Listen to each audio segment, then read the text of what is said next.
গীতমাতৰ গধূলি অনুষ্ঠানত সমবেত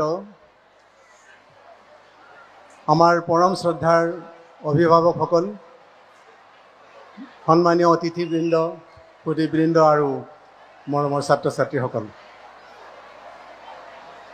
ভাষণ শব্দটোৱে আচলতে বৰ আমনিদায়ক, কাৰণ আমি সদায় নেতাসকলৰ ভাষণ শুনি শুনি শুনি শুনি এক প্ৰকাৰ ভাগৰি গৈছোঁ।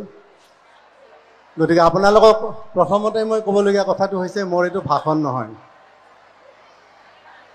আমাৰ এই প্ৰায় 2300 ছাত্ৰ ছাত্ৰীৰ অভিভাৱকসকলক একেলগে লগ পোৱাৰ কাৰণে বছৰৰ মূৰত আমি এটা সুযোগ পাওঁ, আৰু সেইকাৰণে আমি ক'বলগীয়া বা আপোনালোকে জানিবলগীয়া কিছু কথা ইয়াত উপস্থাপন কৰাটো অতি আমি জৰুৰী বুলি ভাবোঁ।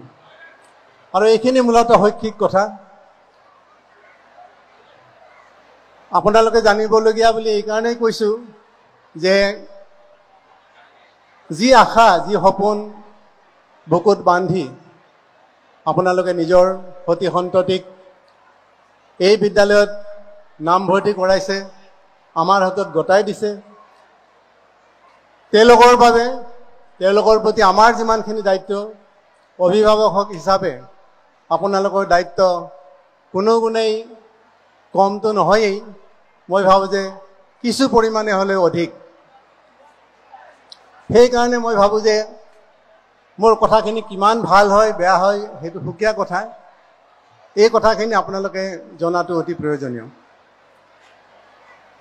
আমি 3টা দশক অতিক্ৰম কৰিলোঁ, আৰু এই 3টা দশকৰ আমাৰ যিটো যাত্ৰা, এই যাত্ৰাৰ পিছত আমি আজি এই কথাটো আত্মবিশ্বাসেৰে কৈছোঁ বা ক'ব পৰা হৈছোঁ যে আমাৰ ছাত্ৰ ছাত্ৰী এই উপজা মাটিৰ লগত পৰশ নেৰাকৈ বিশ্বৰ বুকুলৈ অপাৰ দিগন্ত দৃষ্টি ৰাখি তেওঁলোকে বিশ্বৰ বুকুলৈ ধাৱমান হ'বলৈ সক্ষম হৈছে। আমাৰ ছাত্ৰ ছাত্ৰী আজি ভাৰতবৰ্ষৰ এনেকুৱা এখন উচ্চ শিক্ষানুষ্ঠান নাই। আপুনি all India institute of medical science দিল্লীৰ কথা কওক, IITৰ কথা কওক, IIMৰ কথা কওক, ইণ্ডিয়ান ইনষ্টিটিউট অফ ছায়েন্স কওক, ইণ্ডিয়ান ইনষ্টিটিউট অফ মেনেজমেণ্ট কওক, আৰু অসংখ্য ভাৰতবৰ্ষৰ উচ্চ শিক্ষাৰ প্ৰতিষ্ঠান, যিবিলাক দেশৰ ভিতৰতে অতি উৎকৃষ্ট অনুষ্ঠান, এই প্ৰায় প্ৰতিখন শিক্ষানুষ্ঠানতে আমাৰ ছাত্ৰ ছাত্ৰীসকলে অধ্যয়নৰত। ভাৰতবৰ্ষৰ সীমা নেওচি আমাৰ ছাত্ৰ ছাত্ৰীসকলে বিশ্বৰ বুকুলৈ ধাৱমান হৈছে।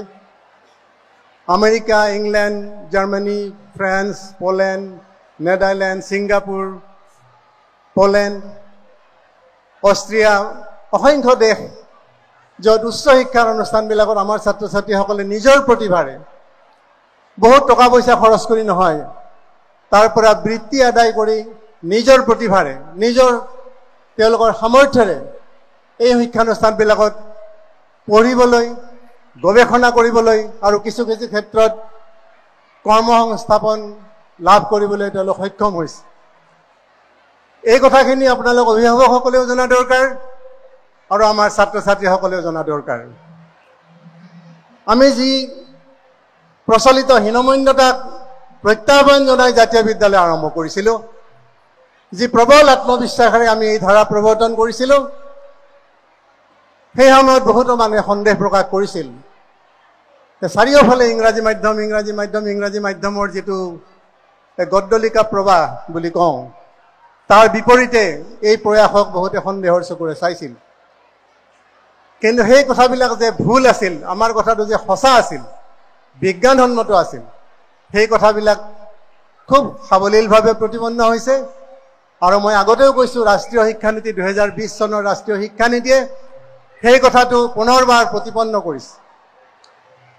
গতিকে এই যিখিনি বাট আমি আগুৱাই আহিলোঁ, আমাক বহুতে কয় যে অসমীয়া ভাষা সংস্কৃতি ৰক্ষাৰ কাৰণে জাতীয় বিদ্যালয়ে যিটো প্ৰচেষ্টা চলাই আছে, সকলোৱে সাধুবাদ দিয়ে, প্ৰশংসা কৰে, সঁচা কথা।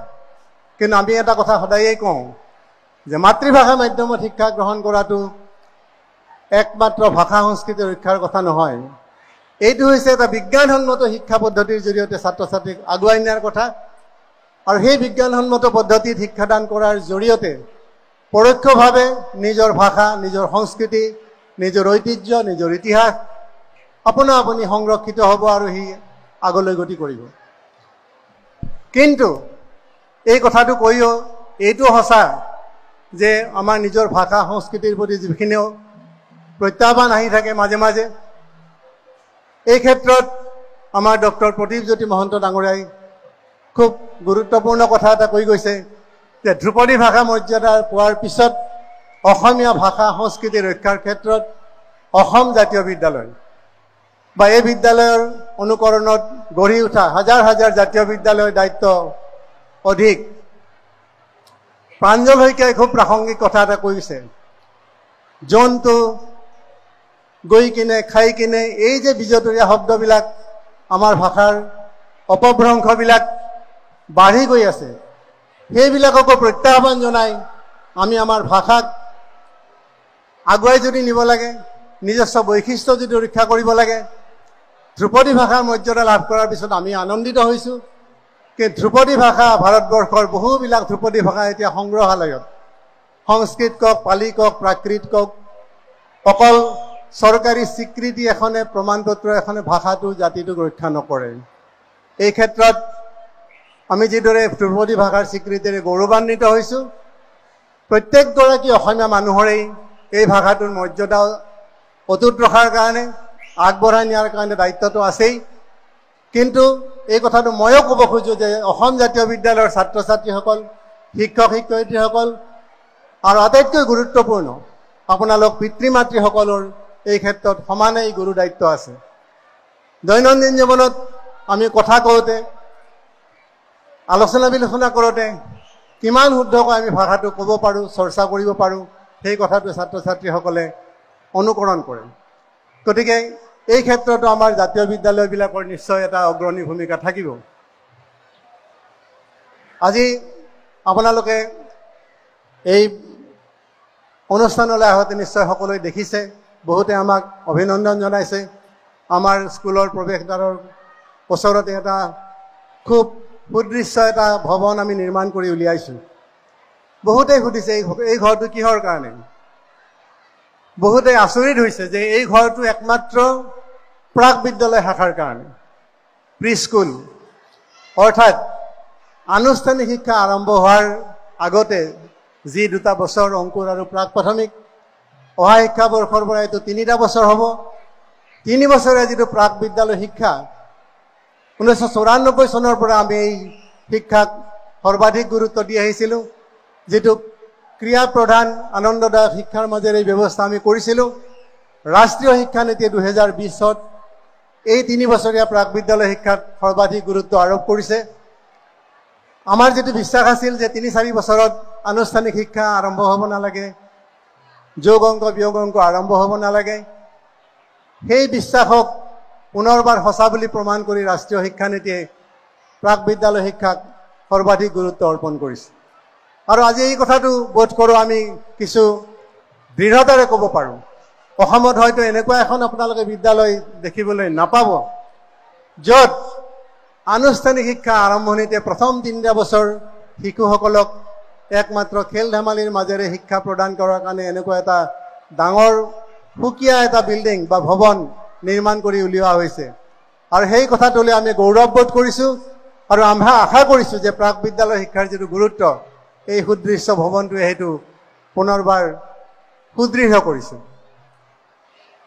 আমি প্ৰাক বিদ্যালয় শিক্ষাৰ কথা কওঁতেই আপোনালোক অভিভাৱকসকলক ক'বলগীয়া কথাটো এইটোৱেই যে এই যিটো বয়স 3 পৰা 5 বছৰ 6 বছৰ বয়সলৈকে শিশুসকল জীৱনৰ যিটো ভৱিষ্যতৰ দিশত আগবঢ়াৰ যিটো প্ৰস্তুতি, ভেটি, ফাউণ্ডেশ্যন, জীৱনৰ প্ৰথম 5টা বছৰতে সেই ভেটিটো প্ৰস্তুত হয় ছাত্ৰ ছাত্ৰীসকলৰ।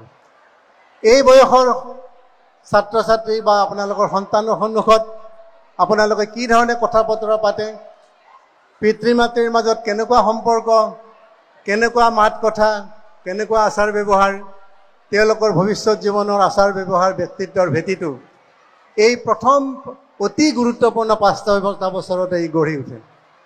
গতিকে অকল জাতীয় বিদ্যালয়ত অধ্যয়ন কৰিলেই বা এখন ভাল বিদ্যালয়ত অধ্যয়ন কৰিলেই এজন ব্যক্তিত্ব সম্পন্ন মানুহ আমি নাপাওঁ যদি অভিভাৱক হিচাপে আমি আমাৰ বাকী দায়িত্বখিনি পালন নকৰোঁ।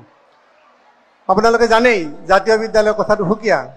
বৰ্তমান এই গোটেই যিটো শৈশৱকালটো ইমান বেছি মই যিটো শব্দ বহু বছৰৰ পৰা ব্যৱহাৰ কৰি আহিছোঁ যে শৈশৱটো আমি সৰু ল'ৰা ছোৱালীৰ পৰা কাঢ়ি লৈছোঁ, শৈশৱটো এক প্ৰকাৰ আমি লুণ্ঠন কৰি আনিছোঁ। মই জাতীয় বিদ্যালয়ৰ অভিভাৱকসকলৰ ক্ষেত্ৰত কোৱা নাই। আপোনালোকে যদি নিজৰ ওচৰ চুবুৰীয়া নিজৰ ওচৰ পাজৰৰ ল'ৰা ছোৱালীবিলাকক চাই যিসকলে বিশেষকৈ ইংৰাজী মাধ্যমত পঢ়ে, শৈশৱ শব্দটো তেওঁলোকৰ ক্ষেত্ৰত একেবাৰেই নাখাতে। তেওঁলোকৰ এটা কষ্টকৰ যিটো জীৱন পঢ়াৰ নামত, যাৰ ফলত তেওঁলোকৰ প্ৰকৃত শৈশৱৰ আনন্দ কাঢ়ি নিয়া হৈছে। এই গোটেই কথাবিলাকৰ যথেষ্ট গৱেষণা হৈছে, যথেষ্ট চৰ্চা হৈছে। ইয়াৰ ফলত কি লাভ হৈছে ছাত্ৰ ছাত্ৰীসকলৰ? 3-4 বছৰতেই একোটা পৰীক্ষা পাতি 100 নম্বৰ দি ছাত্ৰ ছাত্ৰীসকলৰ কি লাভ হৈছে? একেবাৰে একো লাভ হোৱা নাই। আমেৰিকাত উচ্চ তেওঁলোকৰ শিক্ষাৰ ক্ষেত্ৰতো অগ্ৰণী দেশ। তাত এনেকুৱা বহুত গৱেষণা হৈছে, অধ্যয়ন হৈছে। আমি যিটো শৈশৱ পাই আহিছোঁ, আপোনালোকে যিটো শৈশৱ পাই আহিছিল, যে আমি স্কুললৈ গৈছিলোঁ, আহিছিলোঁ, দৌৰিছিলোঁ, খেলিছিলোঁ, লগ সমনীয়াৰ লগত কাজিয়া কৰিছিলোঁ, মাৰপিট কৰিছিলোঁ, আকৌ একেলগ হৈছিলোঁ। এই কথাবিলাক, এই অধ্যয়নবিলাক পঢ়িলে আপোনালোকে আচৰিত হ'ব। সেই শৈশৱটো এতিয়া নাই। ভাৰতবৰ্ষতো নাই, অসমতো নাই, আমেৰিকাতো নাই, ইংলেণ্ডতো নাই। কিয় নোহোৱা হৈ গ'ল এই শৈশৱ? এই শৈশৱ নোহোৱাৰ কথাটো হ'ল 2007 চনত এটা ফোন আৱিষ্কাৰ হ'ল, iPhone, mobile phone, Android mobile phone. তাৰ পিছতেই সমগ্ৰ শৈশৱৰ গোটেই ধাৰণাটো সলনি হৈ গ'ল। ছাত্ৰ ছাত্ৰী কিশোৰসকলৰ তেওঁলোকৰ গোটেই চিন্তাধাৰা, চৰ্চা, শিক্ষা, নৈতিকতা সকলো ক্ষেত্ৰতে যথেষ্ট অৱনতিৰ সৃষ্টি হ'ল। এটা শব্দ ব্যৱহাৰ কৰা হয়, জেন জেড, GEN আৰু কেপিটেল জেড। জেড মানে জুমাৰ। জুমাৰ মানে জুম মানে হৈছে আপুনি যে ইণ্টাৰনেটটো মোবাইলটো আমি চাই থাকোঁ, জুম কৰি কৰি চোৱা বুলি কয়। 1995 চনৰ পৰা 2010 চনৰ ভিতৰত যিখিনি ছাত্ৰ ছাত্ৰী, যিখিনি শিশুৰ জন্ম হ'ল, এইখিনি শিশুক জেন জেড বুলি কোৱা হয়। আমেৰিকাত এনেকুৱা অধ্যয়ন হ'ল বহুতখিনি, বেলেগতো হৈছে, যে যিটো জেন জেড 1995 পৰা 2010 চনত লৈ জন্মগ্ৰহণ কৰা যিসকল শিশু, তেওঁলোক যেতিয়া ডাঙৰ হ'ল, 2010 চনৰ পৰা 2020 চনলৈ এটা বিস্তৃত অধ্যয়ন কৰা হ'ল। তাত দেখা গ'ল এই যে মোবাইল ফোন নামৰ বস্তুটো আহিল আমাৰ মানৱ সভ্যতালৈ, এই প্ৰযুক্তি, এই যান্ত্ৰিক ব্যৱস্থাক আমি অস্বীকাৰ কৰিব নোৱাৰোঁ, সেইটো এটা সুকীয়া কথা। কিন্তু শিশুসকলৰ ওপৰত, কিশোৰসকলৰ ওপৰত এইটোৱে কি ধৰণৰ প্ৰভাৱ পেলালে? তেওঁলোকে গৱেষণাত প্ৰমাণ কৰি উলিয়ালে। এই 10 বছৰৰ গৱেষণাত আমেৰিকা, ইংলেণ্ড, কানাডা, অষ্ট্ৰেলিয়াত বহুত দেশতে গৱেষণা হৈছে। এই ফোনটোৱে তেওঁলোকৰ পৰা শৈশৱটো আৰু বেছি কাঢ়ি লৈ গ'ল। তেওঁলোকক স্বাৰ্থপৰ কৰি তুলিলে, তেওঁলোকক সেলফ চেণ্টাৰ্ড, আত্মকেন্দ্ৰিক কৰি তুলিলে। মাক দেউতাকৰ লগত সন্তানৰ সম্পৰ্ক নোহোৱা হ'ল, গিৰিয়েকৰ লগত ঘৈণীয়েকৰ সম্পৰ্ক নোহোৱা হ'ল, ওচৰ চুবুৰীয়া ল'ৰা ছোৱালীৰ লগত সম্পৰ্ক নোহোৱা হ'ল। কিয় হ'ল? আপোনালোকে নিজেই ভাবি চাওক। যেতিয়া এজন আলহী আহে আমাৰ ঘৰলৈ, বা আলহী নাহিলে আমি যদি ঘৰত 4জন বা 3জন পৰিয়ালৰ সদস্য একেলগে বহাৰ সুযোগ পাইছোঁ নিজৰ চৰা ঘৰত, সাধাৰণতে আমি কি কৰোঁ? গাইপতি একোটা মোবাইল, প্ৰত্যেকে নিজৰ মোবাইল ফোনটোৰ ফালে চাই থাকোঁ। ইজনে সিজনৰ মুখলৈ চাবলৈ সময় নাই, কথা পাতিবলৈ সময় নাই। এই ধৰণে ইমান এটি যান্ত্ৰিকতাত আমি বুৰ গ'লোঁ। এই যান্ত্ৰিকতাৰ আতিশয্যত মই প্ৰাপ্তবয়স্ক লোকৰ কথা কোৱা নাই। আমেৰিকা যুক্তৰাষ্ট্ৰত কিশোৰসকলৰ যিটো এংজাইটি, ডিপ্ৰেশ্যন, হতাশা, উদ্বিগ্নতা 150% বৃদ্ধি হৈছে। 150% বৃদ্ধি হৈছে হতাশা আৰু উদ্বিগ্নতা।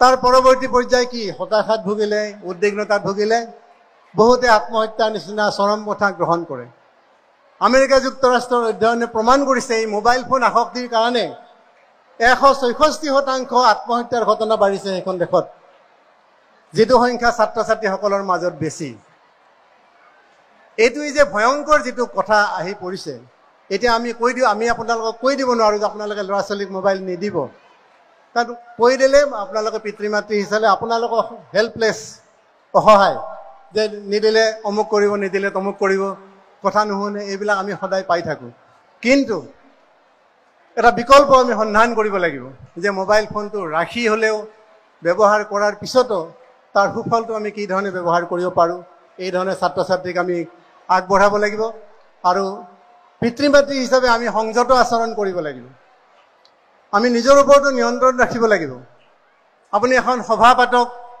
কথা আলোচনা চক্ৰ পাতক ভাল কথা আলোচনা হৈ থাকক যদি অলপ দেৰি মন কৰে দেখিব যে সকলোৱে নিজৰ মোবাইলটো তলৰ ফালে চাই মোবাইলটো চাই আছে বহুত আলোচনা চক্ৰ হয় আমি নিজেও হেবিলাকত অংশগ্ৰহণ কৰো আপুনি মই ভাষণ দি আছো কিন্তু বহুত বেছিভাগে মোবাইলটো টিপি আছে এই যেটো ভয়াবহতা মই আপোনালোকক এই কাৰণে কৈছো যে আমি এনেকৈ কৈ দিব নোৱাৰো যে মোবাইল নিষিদ্ধ এটো সম্ভৱ নহয় কিন্তু তাৰ সঠিক প্ৰয়োগ এই কথাটো খুবেই প্ৰয়োজন হৈ গৈছে ভাল লগা কথা এইটোৱেই যে ইংলেণ্ডৰ নিচিনা দেশত তাত অভিভাৱকসকল লগ হৈ এটা এন্টি মোবাইল মুভমেন্ট মোবাইল বিৰোধী আন্দোলন আৰম্ভ কৰিছে তেওঁলোকে এই কথাটো কৈছে অন্তত 14 বছৰ বয়সলৈকে আমাৰ কিশোৰীসকলক আমি মোবাইল নিদিওঁ তাৰ কাৰণে প্ৰবল জনমত তেওঁলোকে গঢ়ি উঠিছে গঢ়াৰ কাৰণে চেষ্টা কৰিছে গতিকে আপোনালোকক মই এই কথাটোৱে কওঁ যিসকল পিতৃ মাতৃ 6 মাহ বয়সত নহওঁতে এই যে কেঁচুৱাক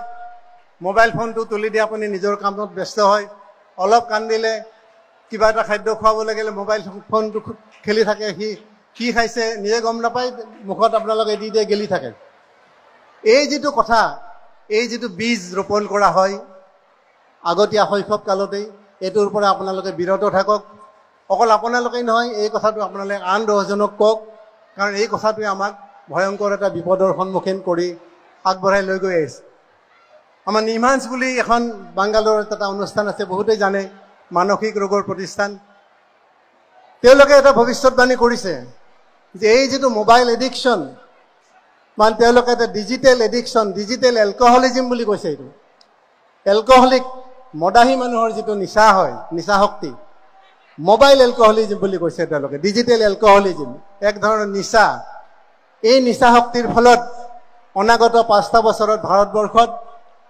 কিশোৰীসকলৰ বিশেষকৈ যেটো মানসিক ৰোগৰ সমস্যা এটো 10-20 গুণ অধিক হ'ব বুলি তেওঁলোকে ভৱিষ্যতবাণী কৰিছে এইবিলাক অতি চিন্তনীয় কথা আৰু এই চিন্তাৰ পৰা যদি মুক্ত হ'ব লাগে আপোনালোকে ল'ৰা ছোৱালীক একমাত্ৰ স্কুললৈ পঠাইছে পঢ়া পাতিত নজৰ দিছে তাৰ বাহিৰেও আন কথাবিলাকত আপোনালোকে খুব সতৰ্কতাৰে নজৰ ৰখাটো উচিত এই কথাটো লগতে আন এটা মই কথা ক'ব খোজো বহু ক্ষেত্ৰত আমি আমাৰ ছাত্ৰ ছাত্ৰীসকলক গঢ়াৰ কাৰণে যি ধৰণৰ দায়িত্ব পালন কৰিব লাগে আমি নকৰো আজিকালি পৰিয়ালবিলাক যেটো নিউক্লিয়াছ ফেমিলি বুলি কয় আগৰ যেটো যুগ্ম পৰিয়াল আছিল হেতু আজিকালি নাই হেতু হোৱাটো বহুত ক্ষেত্ৰত সম্ভৱ নহয় এই যে একাকী পৰিয়ালবিলাক হৈছে নিজৰ পিতৃ মাতৃ সন্তান 3জন বা 4জন লৈটোই পৰিয়াল আজিকালি মাক দেউতাকে এনেকুৱাকৈ ভাবে যে মোৰ ল'ৰাটো বা ছোৱালীজনীয়ে কাষৰ মানুহ ঘৰৰ ল'ৰা ছোৱালীৰ লগত অলপ আবেলি সময়ত গৈ পেলাই খেল ধেমালি কৰে সি নষ্ট হ'ব বেয়া অভ্যাস শিকিব বেয়া কথা শিকিব গতিকে তাক স্কুলৰ সময়খিনিৰ বাহিৰে ঘৰতে সোমাই ৰাখি মোবাইলটো আছেই মোবাইলটো হাতত দিলেই হ'ল বা টিউচন মাষ্টাৰ আহিবই খেলা ধূলাৰ কোনো সময় নাই এই কথাবিলাকে ল'ৰা ছোৱালীবিলাকৰ মাজত ছাত্ৰ শিশুসকলৰ মনত উদ্বিগ্নতা বঢ়াইছে মানসিক তেওঁলোকৰ কষ্ট বঢ়াইছে তেওঁলোকে নিজৰ যেটো আবেগ অনুভূতি হেতু ৰিফ্লেক্ট কৰা ভেন্টিলেট কৰাৰ কাৰণে হেতু বাহিৰ কৰি দিয়াৰ কাৰণে কোনো বতাহ খিৰিকী যেনেকৈ বন্ধ কোঠালি এটাত খিৰিকী নাথাকিলে বতাহ ওলাই যাব নোৱাৰে এই শিশুসকলক যদি আমি তেওঁলোকৰ মনটো আবেগখিনি যদি ওলাই যাবলৈ আমি এটা পৰিৱেশ নিদিওঁ কেৱল নিজৰ মাজতে আৱৰি ধৰি থাকো সেই শিশুসকল ভৱিষ্যতলৈ কেতিয়াও এজন আত্মবিশ্বাস সম্পন্ন নাগৰিক হ'ব নোৱাৰে আগতে চুবুৰীত ল'ৰা এটা বেয়া কাম কৰিলে কাষৰ পৰিয়ালৰ মানুহজনে শাসন কৰিছিল, ধমকি এটা দিছিল। আজিকালি দুৰ্ভাগ্যৰ কথাটো হৈছে ইঘৰে সিঘৰক চিনি নাপায়। ল'ৰা ছোৱালীৰ কথা বাদেই প্ৰাপ্তবয়স্কসকলৰ বহুতে ইজনে সিজনক চিনি নাপায়। মই সকলোৰে কথা কোৱা নাই, বেছি ক্ষেত্ৰতে এনেকুৱা হয়। বহুত এনেকুৱা আছে গুৱাহাটীত 10 বছৰ ধৰি একেটা ফ্লেটতে বাস কৰা, 5-10 বছৰ ধৰি বাস কৰা এটা ফ্লেটত এটা পৰিয়ালৰ কথা মই জানো। তেওঁলোকে এখন এৰোপ্লেনত গৈ আছিল এঠাইত, কাষৰ চিটতে বহিল মানুহজন, চাহ চিনাকি হ'ল, আপুনি ক'ৰ পৰা আহিছে? বোলে মই গুৱাহাটীৰ পৰা। ইজনক সুধিছে আপুনি আপোনাৰ মই গুৱাহাটীতে থাকোঁ। ক'ত থাকে? ধৰি লওক নিউ গুৱাহাটীতে থাকোঁ। অঁ হয় নেকি? ময়ো নিউ গুৱাহাটীতে থাকোঁ। নিউ গুৱাহাটীৰ ক'ত থাকে? যে মই অমুক নামৰ ফ্লেটটোত থাকোঁ। ইজনে কৈছে যে ময়োতো সেইটো ফ্লেটতে থাকোঁ। কেতিয়াৰ পৰা আছে? বোলে মোৰ 5 বছৰেই হ'ল। এটা ফ্লেটত থকা দুটা পৰিয়ালৰ চিনাকি হৈছে 5 বছৰ পিছত এখন বিমানৰ ওপৰত, আকাশত। এইটো হৈছে ৰিয়েলিটি, বাস্তৱ। এই যিটো আত্মকেন্দ্ৰিকতা আমাৰ সতি সন্ততিসকলক আমি যে অনবৰতে আৱৰি ৰাখোঁ, এইটো কৰিলে বেয়া হ'ব, সেইটো কৰিলে বেয়া হ'ব, ইফালে পৰিলে দুখ পাব, সিফালে পৰিলে ছাল যাব, তেজ ওলাব। আমেৰিকাৰ অধ্যয়নৰ কথা আমি বাৰে বাৰে কৈ আছোঁ। অতি খুবেই আকৰ্ষণীয় আৰু মানে চিন্তনীয়। তেওঁলোকে এইটোক আখ্যা দিছে হেলিকপ্টাৰ পেৰেণ্টিং বুলি কৈছে। হেলিকপ্টাৰ এখনে যেনেকৈ এটা নিৰ্দিষ্ট এলেকাত ঘূৰি থাকিব পাৰে, ডাঙৰ বিমান এখনেতো নোৱাৰে। হেলিকপ্টাৰবিলাকে একোটা অঞ্চল তদাৰক কৰিবলৈ এনেকৈ ওপৰত ঘূৰি ফুৰে। এই ধৰণৰ অভিভাৱকক তেওঁলোকে হেলিকপ্টাৰ পেৰেণ্টিং কৰা বুলি কৈছে। যে নিজৰ ল'ৰাটো মুঠতে অনবৰতে এটা চাৰিওফালে তাক মানে ধৰি ৰাখিব লাগে, ওলাই যাব দিব নালাগে। এইটোৱে ক্ষতি কৰিছে ল'ৰা ছোৱালীক। আপোনালোকে যিসকলে এনেকুৱা কৰা নাই, মই তেওঁলোকক সাঙুৰি লোৱা নাই। আৰু এইটোও ঠিক, তাৰ মানে এইটো যে এইটো নহয় যে ল'ৰা ছোৱালী যিফালে যাব সিফালে যাব দিম, কোনো নিয়ন্ত্ৰণ নকৰিম, এইটোও নহয়, কেতিয়াও নহয়। কিন্তু এটা নিয়ন্ত্ৰিত ৰূপত তেওঁলোকক যদি আমি সমাজখনৰ লগত মিলিবলৈ নিদিওঁ, ওচৰ চুবুৰীয়া সমনীয়াৰ লগত খেলিবলৈ নিদিওঁ, দুখ পালে কি ধৰণে নিজৰ তেজ ওলাইছে ঠাইখিনি কেনেকৈ চাফা কৰিব লাগে, কাজিয়া কৰিলে নিজৰ বন্ধু এজনৰ লগত আকৌ কেনেকৈ মাত কথা দি পেলাই একেলগ হ'ব লাগে, এই যিটো বাস্তৱৰ যিটো অভিজ্ঞতা, এইটো হৈছে তাৰ ভৱিষ্যতৰ মানসিক বিকাশ, সামাজিক বিকাশৰ ভেটি। সেই অধ্যয়নবিলাকে কৈছে এই পেৰেণ্টিংটোৰ কাৰণে, হেলিকপ্টাৰ পেৰেণ্টিঙৰ কাৰণে এতিয়াৰ প্ৰজন্ম উদ্বিগ্নতা বাঢ়িছে, তেওঁলোকৰ সামাজিক আচৰণ, আৱেগিক আচৰণ ক্ষতিগ্ৰস্ত হৈছে। সেইকাৰণে এই ক্ষেত্ৰতো এটা অতি সতৰ্ক এটা পদক্ষেপ বা ভূমিকাৰ অভিভাৱকসকলৰ যে আয়োজন প্ৰয়োজন আছে, এই কথাটো তেওঁলোকে কৈছে। বাকী কথাখিনি ছাত্ৰ ছাত্ৰীসকলৰ যিটো কেৰিয়াৰ, আপোনালোকে ইয়াতে ছাত্ৰ ছাত্ৰীসকলক দিছে বহুত আশাৰে, তেওঁলোকে পঢ়া পাতি কৰিছে, ভাল নম্বৰ পাইছে, সেইবিলাক হৈ থাকিব।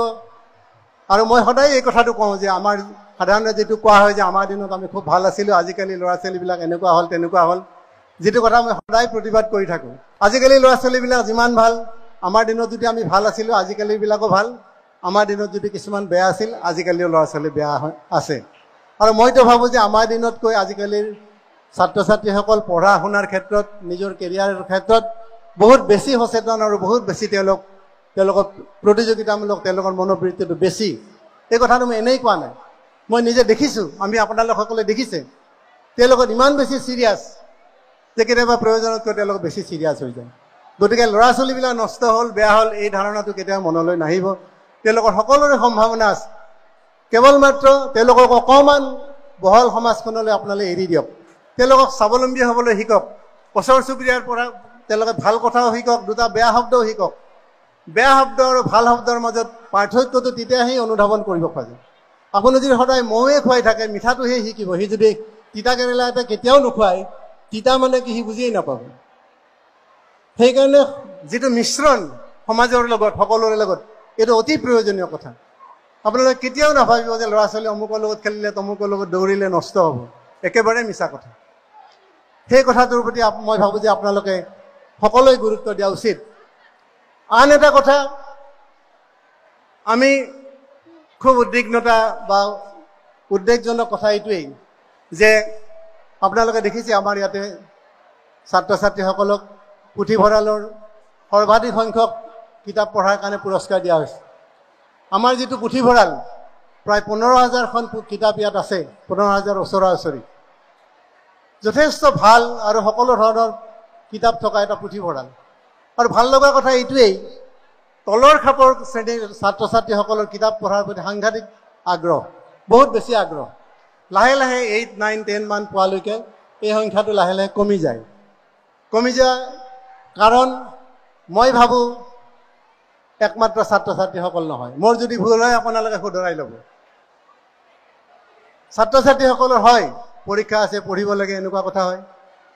লগতে বহুত এনেকুৱা অভিভাৱক আছে, অধিকাংশ বুলি মই ভবা নাই, যে ভাল কিতাপ এখন বেলেগ এখন কিতাপ যদি গধূলি সময়ত হাতত লয় এইটো সময়ৰ অপচয় বুলি জ্ঞান কৰে।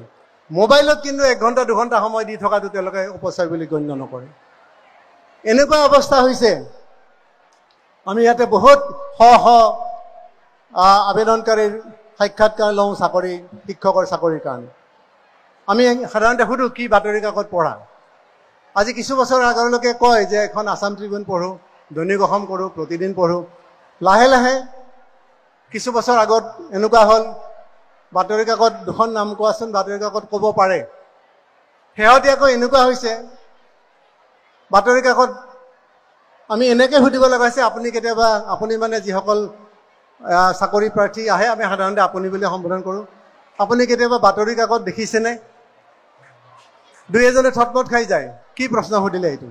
কিন্তু আচৰিত হ'ব, তাৰ ভিতৰত এনেকুৱা কেণ্ডিডেটো আমি পাইছোঁ থটমত খাই, হয় হেৰি দেখিছিলোঁ, আমাৰ দেউতাই এখন পঢ়িছিল। তাৰমানে দেউতাকে পঢ়োঁতে এখন বাতৰি কাকত দেখিছিল, তেওঁ কিন্তু 75%, 80% মাৰ্কছ লৈ পেলাই ইয়াতে এটা সাক্ষাৎকাৰ দিবলৈ আহিছে। দেউতাকে পঢ়োঁতে কেতিয়াবা দেখিছিল, নামটো কিন্তু মনত নাই। এইটো হৈছে আজিৰ প্ৰজন্মৰ, আমি দোষ দিয়া কথা নহয়, তাৰে কাৰণে মূলতঃ জগৰীয়া আমি অভিভাৱকসকল, আমি নিজক অকণমান গাত কিন্তু স্বীকৃতি ল'ব লাগিব। মই আপোনালোকক বিনম্ৰভাৱে আহ্বান জনাওঁ, আপোনালোকে প্ৰত্যেকে অন্ততঃ এখন বাতৰি কাকত নিজৰ ঘৰত ৰাখক, এখন আলোচনী ৰাখক। আৰু বহুতে কয় আজিকালি বাতৰি কাকতবিলাক ইমান বেয়া খবৰবিলাকে থাকে, খালি অমুকৰ হত্যাৰ খবৰ, অমুকৰ খবৰ, বেয়া খবৰ। মই সদায় কওঁ যে বেয়া খবৰটো এটা পঢ়িবলৈ দিয়ক, ভাল খবৰটো পঢ়িবলৈ দিয়ক। এই যে বেয়া আৰু ভাল, তেতিয়াহে তাৰ সেই বিচাৰৰ ক্ষমতাটো মানে সি গঢ় দিব। অকল ভাল যেনেকৈ বেয়া, অকল বেয়াটো বেয়া, বেয়া ভালৰ মিশ্ৰণৰ পৰা তাক এটা যদি মিশ্ৰণ বুলি কওঁ, মিক্সাৰৰ পৰা ভালখিনি বাছি উলিয়াবলৈ তাক শিকাওক। বহুতেই আৰ্থিক কথাটো কয় যে আজিকালি বাতৰি কাকতৰ, মোৰ ব্যক্তিগত অভিজ্ঞতা কৈছে, তেনেকুৱা 2-এজন মানুহ পাওঁ, বাতৰি কাকতৰবিলাক দামো বহুত হ'ল। বোলে কিমান? বোলে 7 টকা বা 10 টকা। মই সুধোঁ যে এক মাহত কিমান লাগিব? বোলে 300 টকা। আপুনি মাছ মাংস ঘৰত খায়নে? বোলে খাওঁ। 300 টকাত 1 কেজি মাছ পোৱা যায় নাই? বোলে নাপায়। কিন্তু আপুনি অনুগ্ৰহ কৰি 1 কেজি মাছ যদি এমাহত নাখায়, আপোনাৰ বাতৰি কাকতৰ পইচাটো আহিব। আনি থৈ দিয়কচোন, সি নপঢ়ক, দেখক বাতৰি কাকতৰ গোন্ধটো সি শুঙি চাওক। এই যে কাকত আলোচনী বাহিৰৰ খবৰৰ পৰা আমি বিচ্ছিন্ন কৰি ৰাখিছোঁ, আপোনালোকক অভিভাৱকসকলক এই কথাটো এক প্ৰকাৰ মই সতৰ্ক কৰি ক'ব খোজোঁ, ৱাৰ্ণিং নহয়, মানে সচেতন হ'বৰ কাৰণে ক'ব খোজোঁ। একমাত্ৰ মাৰ্কশ্বিটখনেৰে আজিৰ পৃথিৱীত কিন্তু কোনেও ভাল সংস্থাপন লাভ কৰিব নোৱাৰে। আমাৰ বিদ্যালয়ত আমাৰ অভিজ্ঞতা আছে, মেট্ৰিকত ষ্টেণ্ড কৰা এতিয়ালৈকে আজি 30 বছৰত 3 গৰাকী কেণ্ডিডেট, যাক আমি শিক্ষক হিচাপে ইয়াতে নিৰ্বাচন কৰিব নোৱাৰিলোঁ। মাৰ্কশ্বিটখন ভাল, কিন্তু বিষয়বস্তুৰ গভীৰতালৈ গৈ পেলাই প্ৰশ্ন কৰিলে তেওঁলোকে উত্তৰ দিব নোৱাৰে। আৰু বাহিৰা কথা যদি সোধে, বাহিৰা মানে মই বাতৰি কাকত ভিত্তিক, আলোচনী ভিত্তিক অসমীয়া সাহিত্য সংস্কৃতিৰ যদি কথা সোধে, সংস্কৃতত ফাৰ্ষ্ট ক্লাছ ফাৰ্ষ্ট, আজি কেইবছৰমান আগৰ কথা, সেইগৰাকী কেণ্ডিডেট অসমৰ কলেজত, অসমত ইউনিভাৰ্চিটিত পঢ়িছে সংস্কৃত, অথচ অসমৰ সংস্কৃতৰ এগৰাকী বিদগ্ধ পণ্ডিত আনন্দৰাম বৰুৱাৰ নামটো তেওঁ নাজানে। এই দুৰৱস্থাৰে আজিৰ পৃথিৱীত ক'তো একো কৰিব নোৱাৰি। তাতকৈ 2nd ডিভিজন পাওক, নিজৰ কৌশল শিকক, স্কিল যিটো কয় আজিকালি স্কিল ডেভেলপমেণ্ট, সেইটো যিসকলে কৰিব বিভিন্ন ক্ষেত্ৰত, তেওঁলোকে এগৰাকী ভাল সফল নাগৰিক হ'ব পাৰিব ভৱিষ্যতে। সেইকাৰণে আপোনালোকক অনুৰোধ এইটোৱে, নিজৰ চকু কাণ আমি মুকলি ৰাখিব লাগিব। ল'ৰা ছোৱালীক পাঠ্যক্ৰমৰ পাঠকেইটাৰ বাহিৰে বাকী গোটেই পৃথিৱীখনৰ তেওঁলোকক খবৰ দিয়াৰ কাৰণে আপোনালোকে ব্যৱস্থা কৰক। নহ'লে আপোনালোকে বহুতে জানে, ৰাষ্ট্ৰীয় শিক্ষানীতি 2020ত যিটো সামগ্ৰিক শিক্ষাৰ কথা কোৱা হৈছে, যে আগতে আমি যেনেকৈ জানো যে মই ফিজিক্সত অনাৰ্ছ যদি ল'লোঁ, ফিজিক্সত মাষ্টাৰ ডিগ্ৰী কৰিম, ফিজিক্স, কেমেষ্ট্ৰি, মেথমেটিক্স 3টা বিষয়। এতিয়া শিক্ষা ব্যৱস্থাটো এনেকুৱা হ'ব আপুনি স্নাতক পৰ্যায়ত ফিজিক্সো পঢ়িব পাৰিব, সাইকোলজিও পঢ়িব পাৰিব, কেমিষ্ট্ৰিও পঢ়িব পাৰিব, ইতিহাসো পঢ়িব পাৰিব বা পঢ়িব লাগিব। এতিয়া গোটেই ব্যৱস্থাটো সলনি হৈ গ'ল। সলনি কৰাৰ কাৰণে 2020 শিক্ষানীতিয়ে পদক্ষেপ লৈছে। IITত ইঞ্জিনিয়াৰিং পঢ়িও আপুনি ফিলচফি পঢ়িব পাৰিব। গতিকে ল'ৰা ছোৱালীৰ মনটো মুকলি কৰিবলৈ হ'লে আমি অভিভাৱক হিচাপে, পিতৃ মাতৃ হিচাপে নিজৰ প্ৰথম মনটো মুকলি কৰিব লাগিব।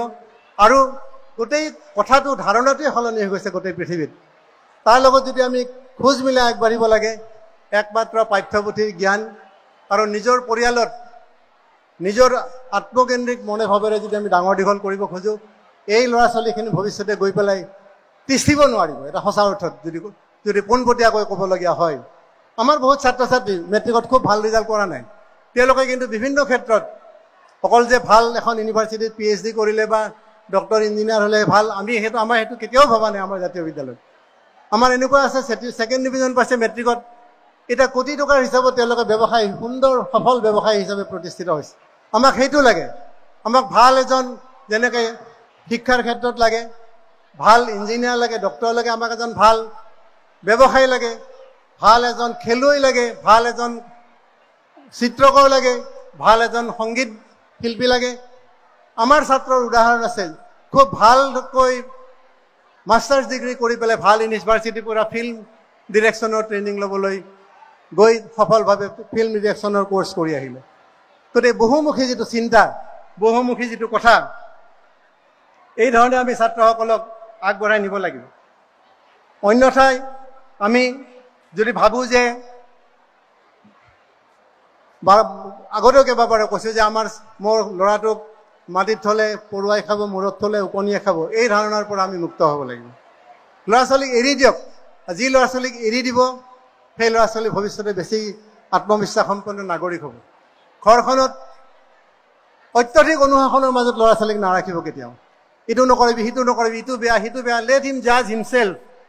তাক নিজৰ বিচাৰ কৰিবলৈ দিয়ক। আপুনি কেতিয়াবা দেখিব, আপুনি সৰু বুলি ভবা ল'ৰাটো, সৰু বুলি ভবা ছোৱালীজনীয়ে আপোনাতকৈ খুব ভাল সিদ্ধান্ত এটা দিছে কিছুমান ক্ষেত্ৰত। দেউতা এইটো নকৰিবা, এইটো বেয়া কথা, বিচুতি খাই যাব আপুনি। তাক চিন্তা নিজাকে কৰিব দিয়ক।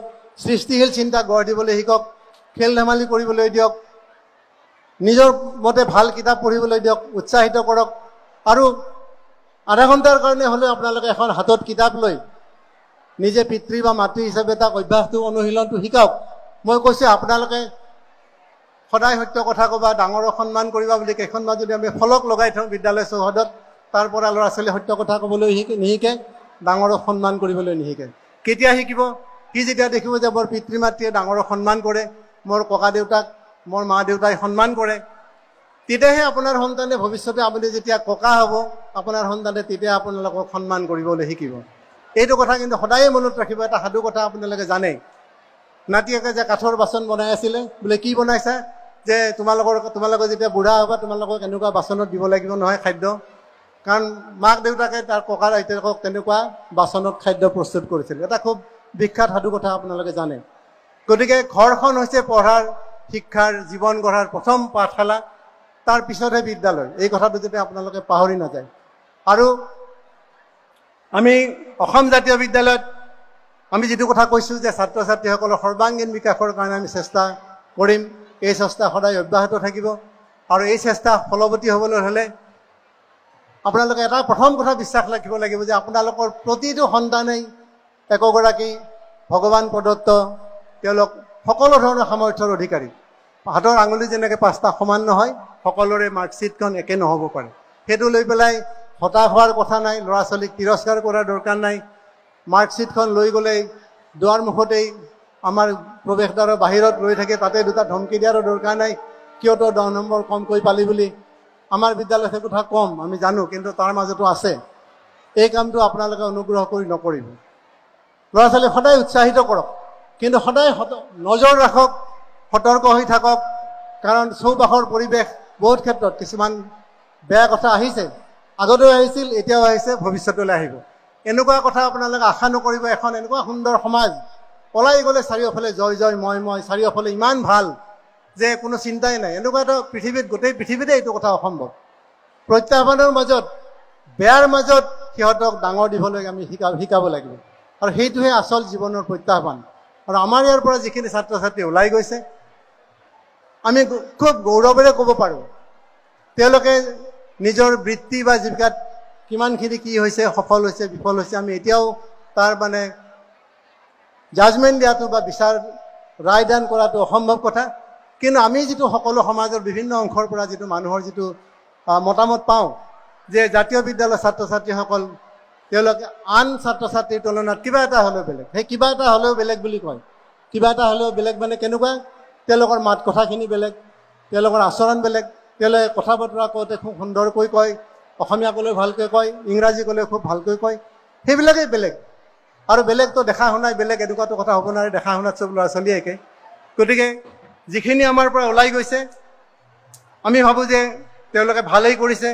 ভৱিষ্যতে যিখিনি ওলাব তেওঁলোকৰ ভাল হ'ব গতিকে ছাত্ৰ ছাত্ৰীসকলক নিজৰ সন্তানক আপোনালোকে সময় দিয়ক আপোনালোকে তেওঁলোকক সংগ দিয়ক তেওঁলোকক নিজৰ বন্ধু হিচাপে আপোনালোকে তেওঁলোকৰ লগত কথা পাতক তেওঁলোকৰ মনৰ কথা উমান ল'বলৈ চেষ্টা কৰক আৰু এই ক্ষেত্ৰত বিশেষকৈ মাতৃসকলক মই আহ্বান জনাব খোজোঁ সন্তানসকলে সতি সন্ততিয়ে নিজৰ ল'ৰা ছোৱালী সাধাৰণতে মাকৰ লগত সকলো ধৰণৰ কথা পাতিবলৈ তেওঁলোকে বেছি সহজ পায় দেউতাকৰ আগত কথা ক'বলৈ টান পায় সংকোচ কৰে গতিকে মাতৃগৰাকী সকলো ক্ষেত্ৰতে নিজৰ সন্তানৰ মাতৃ যেনেকুৱা তেওঁলোক সকলোৱে সন্তানৰ বন্ধু হিচাপেও থাকিব লাগে আৰু আপোনালোকে মন কৰিব আমাৰ বিদ্যালয়ে অহা ছাত্ৰ ছাত্ৰীসকলৰ বিশেষকৈ তলৰ শ্ৰেণীকেইটাত আমি কেতিয়াও শিক্ষক বাইদেউসকলকে বেছিকৈ আমি সেই ক্লাছবিলাকত ক্লাছ ল'বলৈ দিওঁ যাতে তেওঁলোকে এগৰাকী মাতৃক এৰি যাতে বিদ্যালয়ত আন এগৰাকী মাতৃক তেওঁলোকে পাব পাৰে সেইকাৰণে তলৰ ক্লাছবিলাকত আমি সাধাৰণতে মহিলা শিক্ষয়িত্ৰীক নিয়োগ কৰোঁ তেওঁলোকক য'ত উপায় নাথাকে কেতিয়াবা আমাৰ পুৰুষ শিক্ষকো থাকে গতিকে মাতৃসকলৰ যিটো ভূমিকা অভিভাৱকসকলৰ ভিতৰত এইটো ভাবি যে পিতৃসকলতকৈ তেওঁলোকৰ কিছু পৰিমাণে হ'লেও অধিক তাৰমানে এইটো নহয় যে পিতৃৰ কোনো দায়িত্ব নাই কাৰণ এটা কথা আছে God could not be everywhere so he made mothers ভগৱান সৰ্বত্ৰ বিৰাজমান বুলি আমি কওঁ কিন্তু তেওঁ ফিজিকেলি কায়িকভাৱে যিহেতু ভগৱান সকলোতে থাকিব নোৱাৰে সেইকাৰণে ভগৱানে মাতৃসকলক সৃষ্টি কৰিলে আৰু মই এই কথাটো অন্তঃকৰণেৰে বিশ্বাস কৰোঁ গতিকে আমাৰ যিসকল মাতৃ আপোনালোককো এইটো নিবেদন আপোনালোকৰ এই যে সম্ভাৱনাময় অতি উজ্জ্বল মুখৰ শিশুসকল তেওঁলোকৰ চকুত যি ভৱিষ্যতৰ আশা ভৰা চাৱনি এই চাৱনি যাতে সফল হয় ভৱিষ্যতে তেওঁলোকে মানুহ হওক তেওঁলোকৰ মংগল হওক এইখিনি আশাৰে আৰু সকলোলৈকে আমাৰ ফালৰ পৰা পুনৰবাৰ শুভকামনা জনাই আপোনালোকে ইমান সময় অতি কষ্টেৰে বেয়া পালেও ভাল পালেও কথাখিনি শুনিছে বুলি ভাবিছোঁ আৰু এই কথাখিনি যদি কিঞ্চিত হ'লেও আপোনালোকক সহায় কৰে চব কথা যে মই কৈছোঁ শুদ্ধই হ'ব মই কেতিয়াও দাবী নকৰোঁ আপোনালোকৰ লগত পাৰিলে ব্যক্তিগতভাৱে এজনকৈ কথা পাতিবৰ কেতিয়াও মন যায় কিন্তু এইটো সম্ভৱ নহয় সেইকাৰণে আজিৰ এই মঞ্চখন সৎব্যৱহাৰ কৰি কিছু কথা ক'লোঁ নিশ্চয় ভৱিষ্যতলৈকে আমি লগ পাম আপোনালোকৰ লগত আমি আৰু কথা পাতিম ধন্যবাদ